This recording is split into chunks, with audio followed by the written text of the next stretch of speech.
You might be wondering how the National Commission for Women fits into the larger picture of gender policy and why UPSC questions often refer to it. By the end of this video, you will be completely clear about what the Commission does, how it works, and what UPSC expects you to know. Let us begin with a simple image.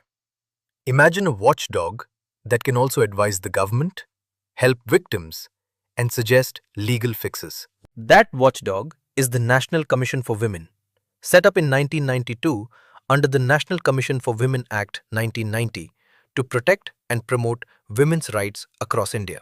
We will first look at why it was created, then who runs it, what powers it has, how it works on the ground, and finally, a small but crucial exam insight most aspirants miss.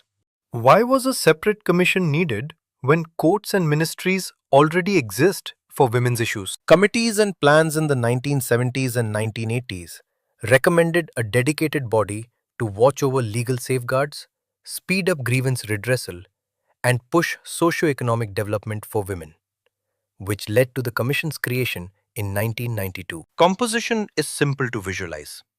One chairperson, 5 members, and a member secretary, all appointed by the central government and usually chosen for their experience in law, social work, or organization management. The chairperson and members serve for 3 years, can resign anytime, and can be removed for specific reasons such as conviction or misuse of office.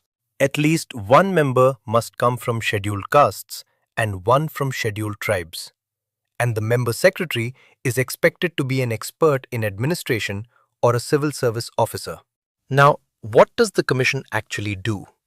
Its functions form a practical toolkit. First, it investigates and examines how constitutional and legal safeguards for women are working and sends annual or special reports to the central government and parliament. Second, it recommends changes in law or policy and advises the government on how to implement these safeguards more effectively. Third, it facilitates grievance redressal by taking up complaints, including taking suo motu notice when serious violations come to light. Think of it as a bridge between affected women, the administration, and the law, helping move cases and recommendations forward. The Commission's mandate extends to special studies, promotional research, inspecting jails and remand homes, and even funding litigation on issues affecting large groups of women. Importantly for enforcement, the Commission has powers similar to a civil court when investigating,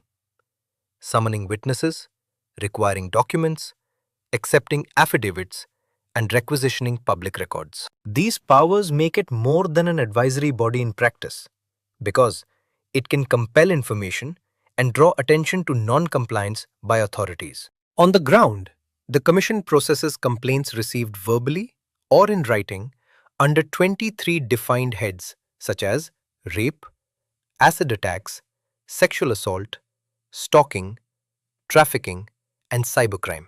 It responds in various ways: reporting police apathy to authorities, counseling and mediating family disputes, sharing data with state bodies, and setting up inquiry committees for serious cases. A key innovation is the Parivarik Mahila Lok Adalat, a family women's Lok Adalat supported by the Commission to resolve marriage and family disputes quickly and at no cost. The objectives of these Lok Adalats are swift, cost-free justice, public awareness of conciliatory dispute resolution, and empowering women to participate in justice delivery.